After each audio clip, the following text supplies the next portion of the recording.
માં આવેલા જમીનને લઈને વિવાદ વકર્યો છે। ગણપતિ મંદિર ટ્રસ્ટની આશરે 50,000 ચોરસ ફૂટ જમીન પર દંતેશ્વર વિસ્તારના ફાઇનલ પ્લોટ નંબર 46 અને 47માં વિવાદ થયો છે। ટ્રસ્ટની જગ્યાએ વર્ષ 2018-19માં ખોટી રીતે લઘુમતી પરિવારના નામ પ્રોપર્ટી કાર્ડમાં દાખલ થયાના આરોપ સામે આવ્યા છે। પૂર્વ કોર્પોરેટર વિજય પવારની રજૂઆત બાદ મામલો ગૃહમંત્રી સુધી પહોંચતા સરકાર તરફથી સુઓ મોટો કેસ દાખલ થયો। મામલતદારે સ્થળની મુલાકાત લેતા કબજેદારોએ રાતોરાત દિવાલ પણ ઊભી કરી દીધી હોવાનો આરોપ છે। હાલ તો કલેક્ટરે તાત્કાલિક તપાસના આદેશ આપતા ગણતિયાઓના ખોટા નામ દૂર કરવામાં આવી રહ્યા છે। જો કે સમગ્ર મામલો હાઈકોર્ટમાં પેન્ડિંગ છે। અધિકારીઓએ વધુ કાયદેસરની કાર્યવાહી શરૂ કરી છે। એનો એપી કોઈ ઠેકાને છે, એ એપી એ લોકો અમારો એપી કરીને એ લોકોએ એમને પોતાના નામો દાખલ કરી દીધા અને એ દાખલ કર્યા પછી એ લોકો વેચવા ફરતા હતા અને ત્યારબાદ મને જાણ થતાં મેં કલેક્ટરશ્રીને લેખિતમાં જાણ કરી, કમિશનરશ્રીને લેખિતમાં જાણ કરી, સીએમને લેખિતમાં જાણ કરી, હોમ મિનિસ્ટરને લેખિતમાં જાણ કરી। જે રૂટીનમાં જે થાય છે કોઈના દમાનમાં અને સરકારી જમીનમાં ઘૂસ્યા પછી જે પણ થાય છે કાયદાકીય રીતે બધી જ વસ્તુઓ થશે। પરંતુ હું ખાસ કરીને કલેક્ટર સાહેબ અને રાજ્યના માનનીય મુખ્યમંત્રીશ્રી અને હર્ષભાઈ સંઘવી સાહેબનો ખૂબ આભાર માનું છું કે ખૂબ જ ઝડપથી આખો પ્રોસેસ કરીને તેમને આ કામ પૂર્ણ કરી દેવા તમને તમામનો હું વડોદરા વતી ખૂબ આભાર માનું છું। કેસ ચાલે છે મારે કોર્પોરેશનની સામે કે અમારો જે ફાઇનલ પ્લોટ છે અમને ત્યાં ફાળવી આપો। આમાં બીજું કશું કોઈ આ જમીનમાં વિવાદ એટલો બધો નથી। તમારું નામ કમી કરી દેવામાં આવ્યા છે, એ બાબતે શું કરે? કશું કોઈ કમી જ નહીં છે સાહેબ। 1964-65ના ગણવાદિયાના પર કાયદેસરના છે, ખરી કિંમત ભરેલી છે અને અમે વર્ષોથી અમારું નામ છે। આ પ્લોટ એવું કહે છે સરકારી રેકોર્ડમાં કે પડતર જમીન છે, આમાં કશું પણ સાહેબ કાયદેસર જે કોર્પોરેશનનું નામ છે ત્યાં ચાલે છે, જમીનના રેવન્યુ રેકોર્ડમાં ચાલે છે। આમાં ક્યાં ખોટું થયેલું છે મને બતાવો તમે। હવે આગળ કાર્યવાહી આજે અમે જોઈએ છે, ટ્રસ્ટ વતી ઉપસ્થિત થયો છું અને પંચરોજ કામ કરીશું અમે પોઝેશન લેવા બાબત। આ જમીન ટ્રસ્ટની માલિકીની અત્યારે છે। ફરિયાદ દાખલ થશે? આ કોર્ટ મેટર નથી, આ રેવન્યુ દીવાની દાવો છે। પણ ખોટી રીતે નામ દાખલ કરી આવે તો લેન્ડ ગ્રેબિંગની વાત આવે છે ને અહીંયા, તો એમાં કે ફરિયાદ દાખલ થશે? આ અપીલ પાત્ર છે। કોઈ પણ રેવન્યુ મેટર હોય એમાં અપીલ પાત્ર હોય, એમાં દોષિત ઠરાય આગળની કાર્યવાહી થાય છે। વડોદરા શહેરના વાડી વિસ્તારમાં ગણપતિ મંદિરની જમીન પર શરત ચૂકના કારણે લઘુમતી સમાજના લોકોના નામ જે છે તે ચડી જતા આ જે જમીન છે તેનો ભારે વિવાદ સર્જાયો હતો। જે પૂર્વ કોર્પોરેટર છે તેમના દ્વારા રાજ્યના ગૃહમંત્રી અને સરકારને રજૂઆત કરવામાં આવી હતી કે મંદિરની જગ્યા પર લઘુમતી સમાજના કેટલાક લોકો છે તેમના નામ ચડી ગયા છે। ત્યારબાદ જે ફરિયાદ મળી અને સરકારે આ જે પ્રક્રિયા છે તે શરૂ કરી અને જે લઘુમતી સમાજના લોકો છે કે જેમના દ્વારા આ જમીન પર કબજો કરવામાં આવ્યો હતો તેમના નામ જે છે તે એક બાદ એક કમી કરવામાં આવ્યા હતા અને અત્યારે સરકારી તંત્ર અહીંયા પહોંચ્યું છે।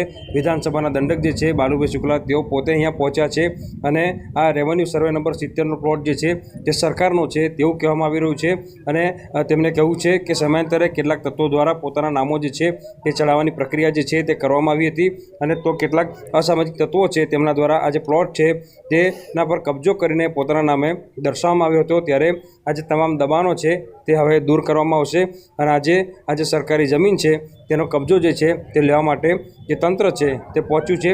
ઉલ્લેખનીય બાબત છે કે લાંબા સમયથી કાયદાકીય તકરાર ચાલી રહી હતી અને શરત ચૂકના કારણે જમીન પર અન્ય લોકોના નામ જે છે તે ચડી ગયા હતા।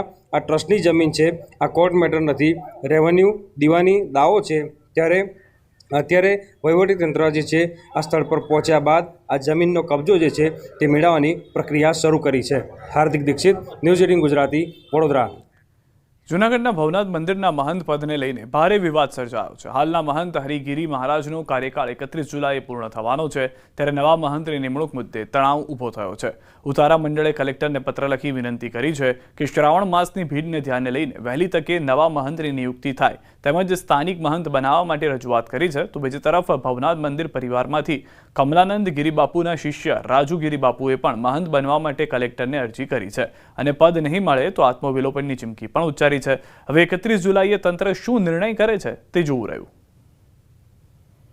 અને હવે 31 તારીખે જે ચુકાદો છે એ અમારા કોઈ પરિવારને મહંત નહીં બનાવે તો રાજુગીરી ભવનાથ દરવાજાની સામે જલી જશે, મારું જીવ આપી દઈશ, બાકી હું હવે પાછો પડીશ નહીં। હું અગ્નિદેહ દેવાનો છું, એમાં મારા પરિવારને કાંઈ થશે તો જવાબદારી પૂરી સરકારની રહેશે। ઓમ નમો નારાયણ। બદલાવા જોઈએ એ કરતાં હું એમ કહું છું કે સ્થાનિક સાધુ સંતો હંમેશા કોઈપણ ક્ષેત્રમાં સ્થાનિકોને જ્યારે તમે નજરઅંદાજ કરતા હોવ છો ત્યારે વિવાદ થતો હોય, પછી રાજકીય લેવલે હોય કે ધાર્મિક લેવલે હોય કે સામાજિક લેવલે તમે લોકલ વ્યક્તિને જ્યારે અનાદર કરતા હો ત્યારે વિવાદોનું મૂળ ઊભું થતું હોય છે. તો અમારી એક જ માંગણી રહી છે કે આપ કોઈ પણ વ્યક્તિની નિમણૂક કરે લોકલને સાથે રાખો અને લોકલની કમિટી બનાવી એમની સહમતિથી જે નિર્ણય કરશો તો કોઈ જાતનો વાદ વિવાદ ઊભો નહીં થાય. ગીર સામ્રાજ્યના સાવજ રાજા જય વીરુ હવે માત્ર યાદોમાં રહેશે. મિત્રોના મોતના એક જ મહિનામાં જયે મિત્ર પણ દુનિયા છોડી દીધી છે, પણ તેમના આત્માનો અવાજ ગીરના જંગલમાં સદાય ગુંજતો રહેશે. સાસણના જંગલમાં સામે આવી જાય તો ભલભલાના રૂવાટા ઊભા થઈ જાય. વાત છે જંગલના જય વીરુની જોડીની. ગીર સામ્રાજ્યમાં રાજ કરનાર રાજા જય વીરુ હવે માત્ર યાદોમાં રહેશે. ગીરના જંગલની પ્રખ્યાત સિંહ જોડી જય અને વીરુ હવે આ દુનિયામાં નથી રહ્યા. 11 જૂનના પહેલા વીરુ, ત્યારબાદ મહિના ન થતા 29 જુલાઈના જય નામના સાવજનું અવસાન થયું. આ સાથે જ ગીરની આ અજોડ જોડી વિખેરાઈ ગઈ. જય વીરુની જુગલબંધીનો સૂર્યાસ્ત થતા આ જોડી સદાય માટે અમર થઈ ગઈ. ગીરના જંગલમાં વન વિભાગના અધિકારીઓ અને પશુ ચિકિત્સકો તેમજ વનતારાની ટીમના અથાગ પ્રયાસો છતાં જય વીરુની જોડી તેમને થયેલી ઈજાઓમાંથી બહાર આવી શકી નહીં. ગીરમાં એવું કહેવાતું કે ગીરમાં જય વીરુની જોડીને ન જોઈ તો કંઈ જ ન જોયું. હવે બંને મિત્રોના મોતથી ગીર સહિત ગુજરાતભરમાં ગમનો માહોલ છવાયો છે. गिर में दो बहुत ही फेमस मेल लायंस थे जिनका नाम जय एंड वीरू है और ग्रासलैंड लायंस भी बोलते थे और काफ़ी बड़े एरिया में दोनों रूल करते थे. उनका काफ़ी बड़ा प्राइड था जिसमें 15 से ऊपर फीमेल और बाकी बच्चे और सब अडल्ट भी थे और काफ़ी सालों से इस एरिया में उनका पूरा का पूरा प्राइड रहता था और स्ट्रक्चर था प्राइड का पूरा. लेकिन ये हुआ कि दोनों अलग अलग इन फाइट में दोनों को सीरियस इंजरीज हुआ था. उसकी वजह से दोनों का रेस्क्यू हुआ था. જય અને વીરુ બંનેનો જન્મ લગભગ 2009થી 10 દરમિયાન થયો હોવાનું માનવામાં આવે છે. બંને ભાઈઓએ સાથે મળીને 1.5 દાયકાથી વધુ સમયથી જૂનાગઢ રેન્જના અલગ અલગ વિસ્તારમાં પોતાનું ટેરિટરી વિકસાવ્યું. બંને વચ્ચેનો સહકાર એવો હતો કે મોટા સિંહો વચ્ચે શાસન માટે થતી અથડામણોની સામે બંને એકબીજાની રક્ષા કરતા. જય વીરુ પોતાના વિસ્તાર, હલનચલન અને આગવી છટાથી ઓળખાતા હતા. આ બંનેની જોડીને ક્યારેય કોઈ માણસ કે વાહનની પરવા કરી નથી. રસ્તા પર બેખૌફ ને નીડર બનીને રાજા હોય એ રીતે મદમસ્ત ચાલતા. એની ગર્જના જેટલી પ્રચંડ હતી કે અન્ય સિંહો ત્યાં જવામાં જોખમ લેતા જ નહીં. આ જોડીએ 7 થી 8 સિંહણ સાથે મેટિંગ કર્યું હોવાનો અંદાજ છે. આ બંનેની જોડીના કુલ 28 થી 30 બચ્ચા હોવાનો અંદાજ છે. હવે આ જોડીની ઝલક ગર્જના ક્યારેય સાંભળવા નહીં મળે. જય વીરુની વિદાયથી જંગલ પણ જાણે રડી પડ્યું. ગીરમાં અનેક જોડીઓ બની છે, પરંતુ જય વીરુની જોડી સદાય માટે અમર રહેશે. સાસણગીરની પ્રખ્યાત જય અને વીરુની જોડી હવે અસ્તિત્વમાં નથી રહી, જે ખૂબ જ દુઃખની બાબત છે. ગીર અને આસપાસના પર્યાવરણ પ્રેમીઓ અને સિંહ પ્રેમીઓમાં પણ દુઃખની લાગણી છવાઈ છે. આ જય અને વીરુ પ્રખ્યાત હતા. હમણાં રિસન્ટમાં નરેન્દ્ર મોદી સાહેબ જ્યારે સાસણગીરની મુલાકાત આવેલા ત્યારે એમને પણ આ સિંહ નિહાળેલા. સિંહ પ્રેમી અને રાજ્યસભાના સાંસદ એવા શ્રી પરિમલ નથવાણી સાહેબની પણ આ ફેવરિટ જોડી હતી અને એ પણ ઘણા વર્ષથી આ સિંહની જોડીનું સતત મોનિટરિંગ કરી રહ્યા હતા. દાહોદના અદલવાડા ડેમના નયનરમ્ય આકાશી દ્રશ્યો જોવા મળ્યા છે. ધાનપુર પંથકમાં ભારે વરસાદને કારણે અદલવાડા ડેમ ઓવરફ્લો થયો. ડેમની કુલ સપાટી ક્ષમતા 238 મીટર પહોંચી. સારા વરસાદને લઈને ડેમ ઓવરફ્લો થતા ડેમના નયનરમ્ય દ્રશ્યો જોવા મળ્યા હતા. વધારાનું પાણી નળેશ્વર નદીમાં છોડાશે. આમ તો ડાંગર માટે પાણી હોવું જરૂરી છે, પરંતુ આ વખતે એવો તો ધોધમાર વરસાદ ખાબક્યો કે પાણી એ જ ડાંગરનો પાક બરબાદ કરી નાખ્યો. આ દ્રશ્યો છે ખેડા પંથકના. અહીં વાલોત્રી હાડેવા વિસ્તારના ખેતરોમાં જળબંબાકારની સ્થિતિ છે.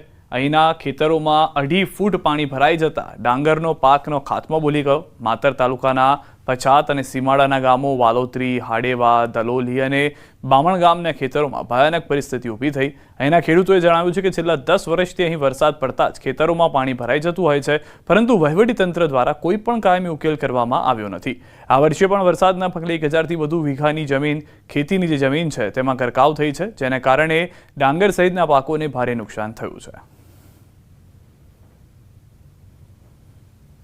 આ માતર તાલુકાનું છેલ્લું ગામ છે વાલોત્રી.